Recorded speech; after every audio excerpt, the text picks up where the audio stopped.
Why you can't let go of any of it. The psychology of clutter and real estate.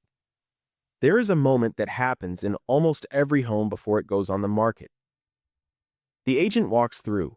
The conversation about staging begins, and somewhere in that conversation, a seller says something that sounds like resistance but is actually something much deeper. It sounds like this: I know there is a lot here, but I cannot get rid of any of it. Everything in here means something to me.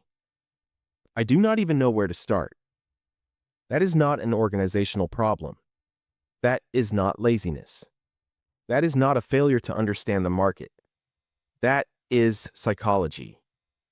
Decades of research in identity theory, grief psychology, behavioral economics, and environmental psychology have shown that the objects we surround ourselves with are not just things.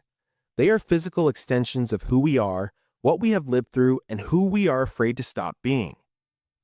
Today, we are going to look at 10 psychological reasons why sellers cannot let go of their stuff before a sale. And I promise you that by the end of this video, you will never look at a cluttered house the same way again. Let us begin. Number 1. Identity attachment.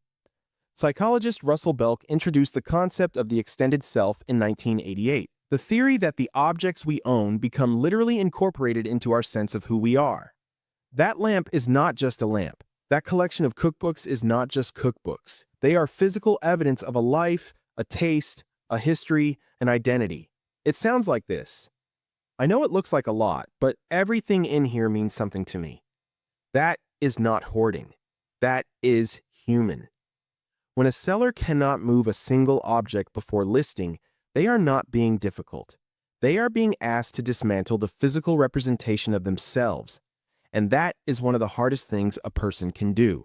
Two very different conversations are happening. One of the stuff that fills the house, one about the self that the stuff represents. Only one gets to the real conversation. Number 2. Emotional memory storage. Psychologist Endel Tolving's research on episodic memory showed that human beings store personal experiences as vivid emotional memories tied to specific moments in time. Catherine Roster and colleagues confirmed in their 2016 research that physical possessions become anchors for those memories, connecting objects directly to the emotional experiences we associate with them. It sounds like this: I cannot get rid of that. Every time I look at it, I remember exactly where I was when I got it. That is not sentimentality. That is neuroscience. The object is not just an object. It is a portal to a moment that the brain has stored as emotionally significant. Discarding it does not just remove a thing from a shelf.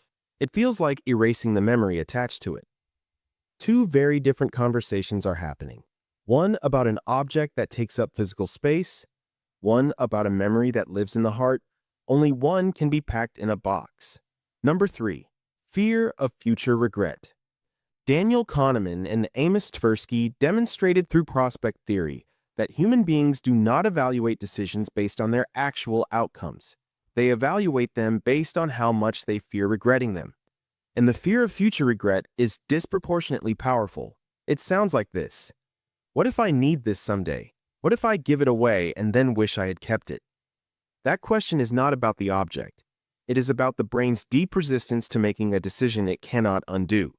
The what if is not a practical concern. It is a psychological barrier that Kahneman and Tversky showed operates independently of any rational calculation about actual need or actual value.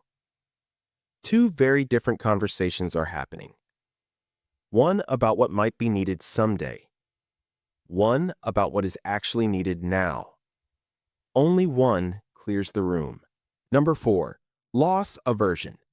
Kahneman and Tversky also demonstrated through their Nobel Prize-winning research that the pain of losing something is felt approximately twice as intensely as the pleasure of gaining something equivalent. Even an object with no practical value, no monetary value, and no active use triggers the brain's loss aversion system the moment it is considered for removal. It sounds like this: but what if I get rid of it and regret it? I would rather keep it just in case. That is not hoarding behavior. That is the human brain doing exactly what it was designed to do, protecting against loss with twice the force it uses to pursue gain. Two very different conversations are happening. one about protecting against every possible loss, one about recognizing that holding on has its own cost. Only one moves forward. Number 5. Control and safety. Psychoanalyst Donald Winnicott introduced the concept of transitional objects, physical items that provide psychological comfort and a sense of safety during periods of uncertainty and transition. His research showed that the need for objects that soothe anxiety does not disappear in adulthood. It evolves. It sounds like this. I just like having my things around me. It makes me feel safe. The home filled with familiar objects is not a problem to be solved. It is a psychological buffer against a world that feels unpredictable. And asking a seller to remove that buffer before they have found a new source of safety is asking them to feel exposed in a way that has nothing to do with real estate. Two very different conversations are happening. One about removing objects from a house, one about finding safety that does not depend on what surrounds you. Only one travels with you to the next home. Number 6. Decision fatigue. Psychologist Roy Baumeister's research on ego depletion showed that the human brain has a finite capacity for decision-making. Every decision made depletes that capacity slightly until the brain begins actively avoiding further decisions. Decluttering requires hundreds of micro-decisions in rapid succession. Keep this. Donate that. Throw away this. Store that. It sounds like this. I do not even know where to start. I look at it all and I just feel completely overwhelmed. That is not a weakness. That is the brain hitting its decision-making limit before the first box is even opened. The solution is not willpower. It is understood that the brain needs smaller decisions, longer breaks, and a process that respects its biological limits. Two very different conversations are happening. One about making every decision at once.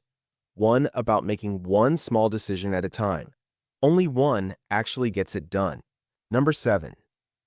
Sentimental overload. Psychologist Randy Frost, the world's leading researcher on hoarding disorder, documented that many individuals attach unusually intense emotional meaning to objects in a way that makes discarding feel not just difficult, but genuinely painful, like a small betrayal of the memory or person the object represents. It sounds like this. I cannot throw that away. My mother gave me that. That was from our first apartment. That was the last thing he ever bought. That is not excessive attachment. That is love stored in physical form. And love, as any grief therapist will tell you, does not respond to logic or timelines or staging schedules. Two very different conversations are happening. One about objects that have no practical purpose, one about love that has nowhere else to live right now. Only one honors both. Number 8. Scarcity mindset. Economists Eldar Shafir and Senthil Mullainathan documented in their landmark 2013 book Scarcity that people who have experienced poverty, deprivation, or financial instability develop a persistent cognitive pattern of holding on to resources against future need. Objects are not clutter to someone with a scarcity mindset. They are security. It sounds like this. You never know when you might need something. I grew up with nothing. We did not throw things away. That is not irrationality. That is a survival strategy that was genuinely necessary at one point in a person's life, and that the brain continues to apply long after the original scarcity has passed. This is especially powerful for first-generation homeowners and immigrant families, whose relationship to objects carries the weight of a history that younger generations may not fully understand. Two very different conversations are happening.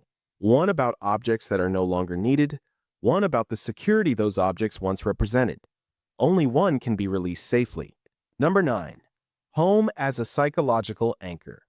Catherine Roster and colleagues confirmed in their 2016 research, building on Harold Pershansky's foundational work on place identity, that the home is not just a physical space. It is a psychological anchor for identity, stability, and belonging. The objects within it are not decorations. They are the material evidence of a life that has meaning. It sounds like this. If I start changing everything, it will not feel like my home anymore. I will not feel like myself. That fear is not about the objects. It is about the terrifying possibility that without the physical evidence of who you are, you might not know who you are at all. Two very different conversations are happening. One about changing the appearance of a house for sale, one about trusting that your identity travels with you and does not live in what you leave behind. Only one set you free to go. Number 10. Avoidance of emotional processing. Psychologists Edna Foa and Michael Kozak developed emotional processing theory, the understanding that human beings avoid situations that force them to confront unresolved emotional experiences. Clutter is one of the most effective avoidance strategies the brain has ever invented. As long as there is more stuff to sort through, there is always a reason to delay the deeper feeling underneath. It sounds like this. I will deal with all of this eventually. I just have not had time. But time is rarely the real obstacle. The clutter is not the problem. The clutter is protecting the person from the problem. And the problem is almost always grief, loss, transition, or an identity shift that has not yet been faced. Two very different conversations are happening. One of the objects that fills the house. One about the feelings the objects are protecting you from. Only one actually heals. If any of this felt familiar, you are not alone. If you found this helpful, give it a like. It helps more people find us. Subscribe so you never miss an episode. This is Real Estate on the Couch.